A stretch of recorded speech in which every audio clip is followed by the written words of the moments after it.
Assalamualaikum warahmatullahi wabarakatuh. Alhamdulillah, alhamdulillahirabbil alamin. Wa bihi nasta'in wala umuri dunya waddin. Wassalatu wassalamu ala asrofil anbiya'i wal mursalin wa ala alihi wa sahbihi ajmain. Amma ba'du. Puji dan syukur kami panjatkan kehadirat Allah Subhanahu wa taala yang telah memberikan limpahan rahmatnya sehingga pada pagi hari ini kita bisa melakukan pembelajaran daring kembali dalam keadaan sehat walafiat.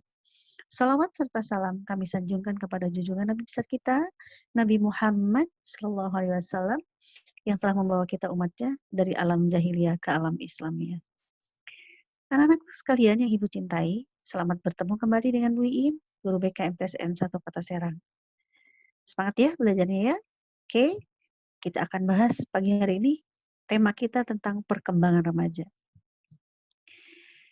Oke, mengapa penting perkembangan remaja kita bahas? Karena kalian masuk di usia yang relatif banyak sekali permasalahannya.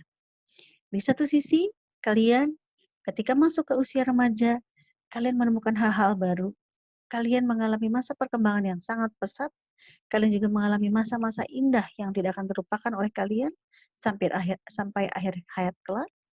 Tapi di sisi lain, kalian akan menemukan banyak sekali permasalahan. Maka dari itu, penting sekali untuk memahami karakteristik remaja dan apa permasalahannya. Kemudian, ketika kita sudah menemukan anak-anak yang mempunyai masalah ketika masa remajanya, kita harus menemukan strategi yang tepat bagaimana cara mendampingi mereka untuk bisa keluar dari permasalahan tersebut. Nah, proses pendampingan ini akan sangat berjalan efektif kalau ada pendampingan dari orang tua terutama yang ada di rumah dan guru yang ada di sekolah, serta orang-orang tua yang lain yang ada di lingkungan sekitarnya. Anak-anak sekalian, kalian semua alhamdulillah sudah masuk ke usia remaja. Mungkin berbeda antara tiap orang, karena setiap orang punya perkembangan fisik, perkembangan psikis yang berbeda-beda. Kemudian, istilah-istilah yang berkaitan dengan remaja. Orang sering menyebut dengan istilah masa pubertas. Kenapa disebut sebagai masa puber? Karena ada ciri-ciri khusus di mana remaja akan mengalami perkembangan seksual yang sangat masif. Apa ciri-cirinya? Remaja ketika masuk ke masa pubertas, mereka akan mengalami ciri-ciri perkembangan seksual, terutama untuk laki-laki, dia akan mengalami mimpi basah. Kemudian untuk perempuan, dia sudah mulai menstruasi. Tanda-tanda ini akan muncul ketika usia 11 sampai 12 tahun atau sampai 15 tahun. Ya. Dan cenderung semakin modern, maka usia perkembangan seksual semakin matang, justru tidak masuk SMP, tapi ketika SD akhir. Jadi anak-anak sudah mulai matang secara seksual, sekarang semakin maju. Bahkan ada anak-anak yang SD kelas 4, kelas 5 itu sudah mulai perkembangan seksualnya sudah mulai cenderung kelihatan. Nah, sebelumnya akan ditandai dengan perubahan-perubahan hormonal dari 2 tahun sebelumnya. Nah, ini perubahan hormonal ini akan dirasakan oleh anak yang bersangkutan itu terjadi sejak 2 tahun sebelum mereka memasuki masa pubertas. Nah, hal-hal begini akan berpengaruh terhadap kondisi psikologis anak. Anak mengalami krisis mental, rasa tidak percaya diri, mudah marah, cenderung emosional, kemudian cenderung berprasangka buruk ke orang lain dan sebagainya. Nah, ciri-ciri ini akan tampil pada saat anak-anak mulai masuk ke masa pubertas. Dan pada saat kondisi seperti ini, butuh orang tua dan guru sebagai pendamping anak-anak untuk bisa melewati masa-masa sulit tersebut. Kemudian istilah lain ada orang menyebut dengan istilah adolensi. Adolensi ini terkait dengan perkembangan psikososial. Berikutnya, sebetulnya apa sih yang dimaksud dengan remaja? Remaja adalah merupakan masa peralihan antara masa anak dan masa dewasa yang berjalan antara usia 12 sampai 22 tahun. Ya. Untuk perkembangan masa remaja ini, untuk kriteria usia ini, mungkin setiap anak berbeda-beda. Sekali lagi, akan sangat tergantung pada kondisi lingkungan. Ada anak yang matang lebih awal ketika Lingkungannya menuntut dia untuk, berperilaku layaknya seperti orang dewasa. Sementara untuk situasi tertentu, anak-anak, kematangan usia, remajanya akan berbeda. Sekali lagi semua akan tergantung kepada kondisi lingkungannya. Nah, remaja asal katanya di bahasa Latin yaitu adolescent, artinya tumbuh atau berkembang mencakup kematangan perkembangan mental, emosional, sosial, dan fisik. Sekali lagi, remaja akan berkembang sesuai dengan usianya, di mana yang tumbuh itu tidak hanya secara fisik, tapi juga secara mental, secara emosional, dan secara sosial. Nah, ini dilema-dilema yang terjadi di kalangan remaja. Mungkin kalian juga pernah mengalami situasi ini. Satu sisi, remaja merasa saya bukan anak-anak lagi.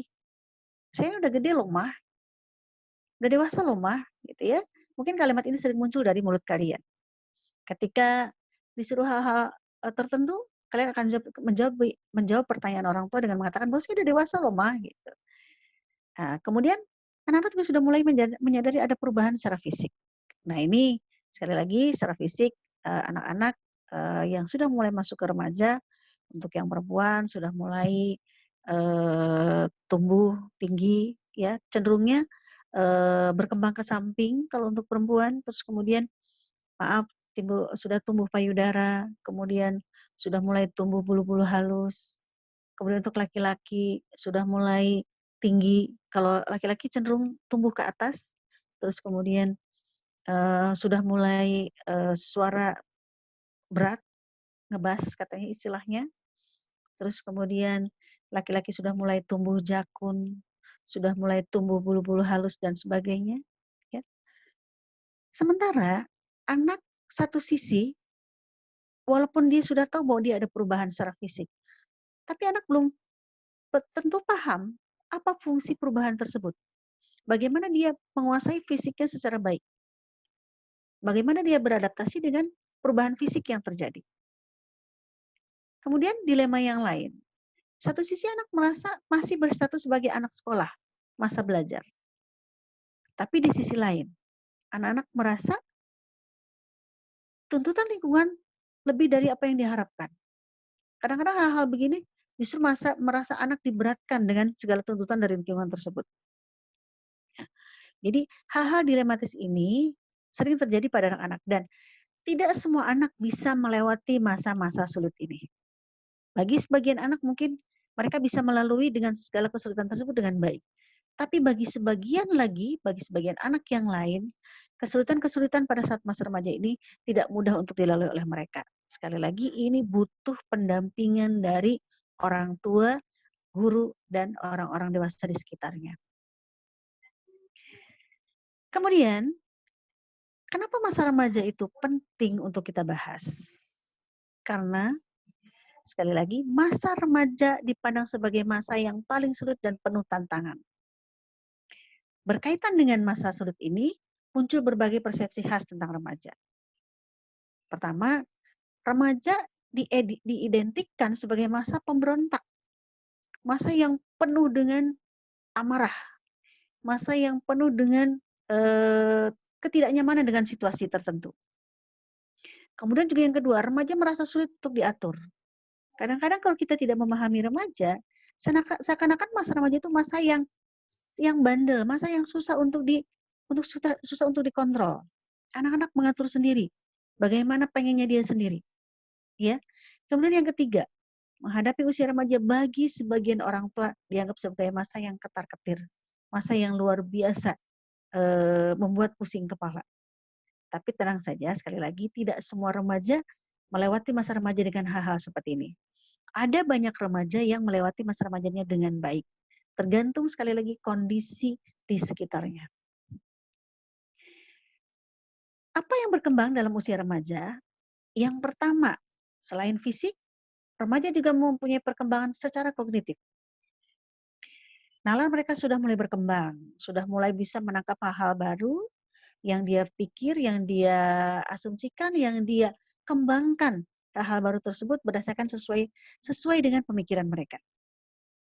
Kemudian, Remaja sudah mulai punya kemampuan berpikir untuk problem solving, memecahkan masalah. Jadi mereka sudah mulai bagaimana cara memecahkan suatu masalah. Sekali lagi, pada saat-saat seperti ini butuh pendampingan orang tua dan guru. Kemudian, yang berikutnya, struktur kognitif sudah mencapai kematangan, namun masih belum diimbangi dengan pengalaman yang cukup. Ya, seiring perkembangan usia, seiring perkembangan pengalaman, maka remaja akan perlahan tapi pasti bisa memecahkan masalah-masalah dengan baik. Sekali lagi, tergantung semuanya kepada kondisi lingkungannya, terutama orang tua. Kemudian, selain fisik, selain kognisi, remaja juga berkembang secara emosi. Nah, karena masa remaja adalah masa periode yang disebut dengan topan dan badai, masa ini masa yang membuat anak-anak sering sekali mengalami trouble. Kalau kita sebagai orang dewasa tidak paham terhadap mereka, anak-anak kecenderungannya akan lebih banyak memberontak. Anak-anak kalau kita tidak bisa dipahami, mereka akan selalu berseberangan dengan kita sebagai orang dewasa. Anak-anakku sekalian, walaupun kalian dianggap sebagai masa yang mengalami topan dan badai, kalian tenang saja. Kalian insya Allah bisa melewati masa-masa ini. Yang terpenting kalian bisa komunikasi dengan orang tua. Jangan sampai kalau ada masalah, kalian melarikan masalah itu, kalian atau mencari solusinya ke hal-hal yang tidak baik. Yang terpenting adalah kalian harus komunikasi dengan orang tua. Kemudian berikutnya, karena masa ini masa yang sangat labil, maka emosi remaja cenderung meledak-ledak. Kalau mereka tidak mau, mereka akan katakan tidak mau. Kalau mereka tidak setuju, mereka akan mengatakan tidak setuju. Nah, disinilah perlu sekali lagi komunikasi antara orang tua dan anak, sehingga anak tidak mengalami hal-hal yang tidak diinginkan. Mereka intinya cenderung pengen didengarkan oleh kita, pengen diajak komunikasi, pengen dihargai. Ya, maka itu anak-anak sekalian, kalau kalian ingin masa-masa ini berlalu dengan baik, buka komunikasi dengan orang tua dan guru dan orang-orang di sekitar kalian. Oke, berikutnya remaja sering sekali mudah galau, cenderung sentimental, ya. Apalagi mohon maaf, kalau remaja kan kecenderungannya sudah mulai senang dengan lawan jenis. Kalau mereka sudah mulai begitu, kemudian lawan jenisnya tidak respect atau lawan jenisnya dengan yang lain yang dia senangi, nah pada akhirnya si anak akan merasa ditinggalkan. Nah, anak-anak ketika mengalami hal begini cenderung mudah untuk galau. Mereka akan mudah sekali untuk merasa tidak dihargai, merasa dibuang, merasa dianggap tidak ada, dan sebagainya.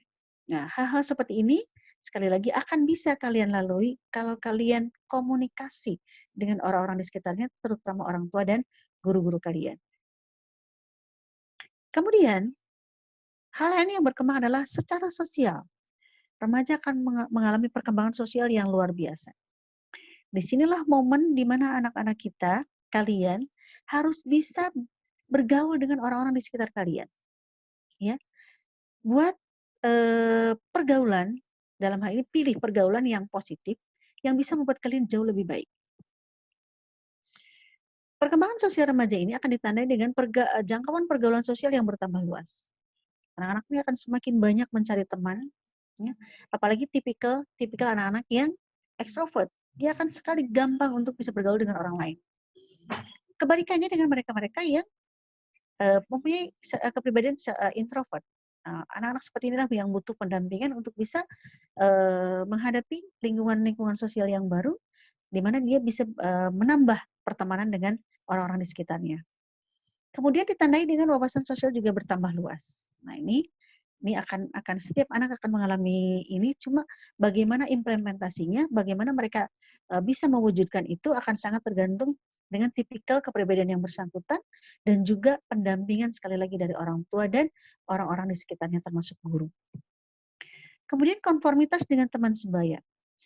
Anak-anak di usia remaja itu cenderung sangat setia, sangat tergantung kepada lingkungan dengan teman sebayanya. Jadi kalau seandainya mereka tidak diajak dalam satu komunitas, mereka akan merasa ditinggalkan. Mereka akan merasa tidak ada temannya. Jadi kalian ketika masuk ke usia ini, kalian sudah mulai akan terlihat senang mencari teman, kemudian akan juga terlihat biasanya mereka akan membentuk suatu komunitas, kalau istilah ininya geng, tapi geng ini cenderung cenderung negatif. Akan lebih baik mungkin dengan sahabat atau teman sebaya atau kelompok teman belajar. Kemudian peran sosial akan sesuai dengan jenis kelamin akan semakin jelas. Jadi ketika anak-anak masuk usia perkembangan remaja, mereka akan menempatkan pergaulan mereka sesuai dengan jenis kelaminnya. Ya, walaupun akan kalian temukan nanti mungkin ada beberapa orang yang mungkin agak berbeda. Contoh, seorang perempuan, anak remaja perempuan, karena dia tomboy, maka senangnya bermain dengan anak laki-laki. Begitu juga sebaliknya, anak laki-laki yang cenderungannya agak kemayu, dia senangnya bermain dengan perempuan. Nah, ini juga mungkin akan kalian temukan di lingkungan sekitar kalian, hal-hal seperti ini. Tapi sekali lagi, anak-anakku ibu tekankan bahwa perkembangan sosial kalian akan sangat baik, akan sangat berjalan dengan normal ketika kalian bisa menempatkan diri kalian di mana kalian berada. Camkan sekali lagi bahwa kalian harus bisa mewarnai orang lain secara positif, jangan sampai orang lain mewarnai kamu, mewarnai kalian. Apalagi kalau mewarnainya dengan hal-hal negatif. Oke, kita lanjutkan. Nah, kita lihat bahwa ternyata secara umum bahwa remaja akan mengalami perkembangan baik secara fisik, emosi, perkembangan kognitif maupun perkembangan sosial, dan ini saling berkaitan. Saling ada keterkaitan. Mungkin kalian nanti akan menemukan, entah mungkin di sekolah ataupun di lingkungan keluarga kalian atau di lingkungan masyarakat di sekitar kalian, kalian mungkin akan menemukan anak yang perkembangan fisiknya tidak berbanding lurus dengan perkembangan emosi atau mungkin perkembangan sosial. Contoh, ada anak-anak yang usianya usia SMP kelas 1, tetapi anaknya kecenderungannya seperti anak SD secara emosi. Mudah marah, kalau marah juga sambil guling-guling, atau kalau marah juga mungkin sambil melempar-lempar barang yang ada di depannya. Persis seperti anak kecil. Nah, yang model-model seperti ini berarti anak ini perkembangan fisiknya tidak berbanding lurus dengan perkembangan emosi. Atau ada juga anak-anak yang secara fisik dia anak usia SMP kelas 1. Tetapi ternyata perkembangan kognitifnya, kemampuan berpikirnya layaknya seperti anak SD. Hitungan perkalian 5 kali 5 saja tidak bisa. Padahal anak SMP seharusnya sudah sangat mahir, ya. Nah, itu bisa jadi kalian akan temukan hal-hal seperti itu. Atau mungkin ada lagi contoh yang lain. Anak seusia SMP kelas 1, tetapi anak ini tidak bisa bersosialisasi, cenderung menarik diri, bermusuhan dengan orang lain, menganggap bahwa teman-teman itu adalah musuhnya dia. Nah, orang-orang yang antisosial seperti ini mungkin disebut sebagai perkembangan fisik tapi tidak berbanding lurus dengan perkembangan sosial. Semestinya usia SMP sudah mulai kalian punya teman banyak, sudah mulai bisa bergaul dengan mereka, membuka diri untuk hal-hal baru, bermain dengan mereka, berkelompok dengan mereka, belajar bersama dengan mereka, dengan teman-teman semuanya. Nah, hal-hal ini sudah harus kalian jalani ke depan nanti seiring dengan perkembangan kalian agar bisa memenuhi fase-fase perkembangan kalian dengan baik. Nah, ini tugas perkembangan kalian sebagai seorang remaja. Mampu menerima keadaan fisik dengan baik. Apapun kondisi fisik kalian, terima itu sebagai sesuatu yang terbaik dari Allah. Allah sudah memberikan kita paket kelebihan dan kekurangan. Semua orang pasti memiliki itu. Kalau kamu diberikan kekurangan, pasti di sisi lain kamu diberikan kelebihan. Jadi, ketika satu sisi bahwa saya, secara fisik saya pendek, secara fisik saya hitam, tapi Allah pasti akan berikan kamu di sisi lain yang kamu luar biasa dibanding teman-temanmu yang lain. Jadi jangan pernah berpikir punya mindset buruk terhadap diri sendiri. Oh, saya ini jelek, saya ini buruk, saya ini tidak pintar. Semua Allah berikan yang terbaik untuk kita. Tinggal bagaimana kita mengembangkan sisi kelebihan kita agar kita menjadi yang terbaik. Berikutnya, mampu menerima dan memahami peran seks di usia dewasa. Nah, anakku sekalian, kita harus berperan dengan sesuai dengan jenis kelamin kita. Sebisa mungkin kita harus paham bahwa tugas kita sesuai dengan gender kita, dengan peran seks kita. Jangan sampai kita sebagai perempuan, kita berperan sebagai laki-laki. Begitupun sebaliknya. Yang berikutnya, mampu membina hubungan baik dengan kelompok yang berlainan jenis. Nah, jadi ketika kita tahu bahwa kita, apa ini peran jenis kelamin kita. Nah, kita juga harus tahu bagaimana kita bisa berkomunikasi dengan teman-teman lain yang berbeda jenis kelamin. Karena bagaimanapun kita dalam satu komunitas dengan berbagai jenis, dengan ada jenis kelamin yang berbeda, kita harus bisa bersinergi, kita harus bisa berkomunikasi dengan mereka. Kemudian, mengembangkan konsep dan keterampilan intelektual, serta perilaku yang mencerminkan tanggung jawab sosial untuk dapat melakukan peran sebagai anggota masyarakat. Ya, kita harus cerdas dan kita harus berperilaku sesuai dengan tuntutan sosial di mana kita berada. Ketika kalian jadi anak MTS, sesuaikan dengan lingkungan MTS itu seperti apa. Baik dalam segi intelektual maupun dalam segi perilaku sosial. Jadi ketika kalian ke MTS, di mana di lingkungannya Islami, nah kamu juga harus berperilaku seperti layaknya MTS yang lain. Contoh, ketika masuk ke MTS, mau tidak mau kamu harus pakai kerudung. Kamu harus, salah satunya harus berpenampilan rapih. Mau tidak mau kamu harus berperilaku sopan, disesuaikan dengan lingkungan kita dan sekitarnya. Kemudian berikutnya, memahami dan menginternalisasi nilai-nilai orang dewasa. Iya, kita harus paham, kita harus bisa melaksanakan seperti apa tuntutan nilai-nilai yang orang dewasa buat untuk kita, untuk kalian. Contoh, kita sudah buatkan tata tertib di MTSN satu Kota Serang. Semua ada di situ lengkap dan kamu harus jalankan itu.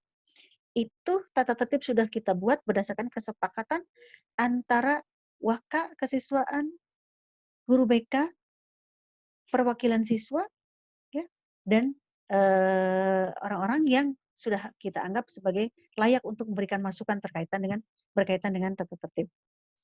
Yang berikutnya, mempersiapkan diri untuk memasuki perkawinan dan kehidupan keluarga. Anak-anakku sekalian, ketika masuk ke usia perkawinan nanti, nah, itu akan diawali dari hal-hal kecil sekarang ini, dari kecil, dari pola pendewasaan kalian dari sejak usia dini. Ya. Jadi ketika kalian usia matang untuk berkeluarga, kalian sudah siap karena sudah dibekali dari kecil bagaimana kalian mempersiapkan diri untuk bisa menjadi dewasa. Semua akan dipersiapkan dari sejak dini. Kemudian yang berikutnya, mencapai kemandirian emosional dan mempersiapkan diri untuk mandiri secara ekonomi. Nah, ini mental kalian yang mandiri secara emosi itu harus dibekali dari sejak dini. Bahkan bila perlu dari sejak usia PAUD, usia sebelum TK, usia sebelum kalian memasuki masa anak-anak. Ya. Jadi segala sesuatu harus disiapkan dari sejak awal, termasuk mandiri secara ekonomi dan mandiri secara emosional. Catatan penting buat kalian semua, walaupun kalian menghadapi masa dengan segala jenis krisis, trauma, dan stres, dan berjuta kegalauan, ingat bahwa kalian harus stay cool and objective. Oke, bahwa remaja harus tetap bisa mengatasi masalah itu dengan baik. Dan kami sebagai orang tuanya, kami harus bisa memahami kalian. Kami harus bisa melihat kalian dengan objektif. Tidak dengan emosional, tapi harus dengan pemahaman yang baik. Kemudian, semua orang ingin dimengerti, termasuk kalian sebagai anak-anak. Maka, untuk bisa dimengerti, kami sebagai orang tua akan harus jadi teman untuk kalian, bukan menggurui. Termasuk ibu, pada kalian semua. Dan teman-temannya juga harus saling mengerti. Kemudian, ketika kami sebagai orang dewasa, memahami kalian, ketika kalian ada masalah, ketika kalian mengungkapkan sesuatu, ketika kalian ada yang menginginkan sesuatu, kami bukan hanya mengiyakan, tapi kami juga harus memberikan penjelasan. Kami memahami keinginan kalian, tapi dengan memberikan penjelasan bagaimana hal yang terbaik untuk kalian.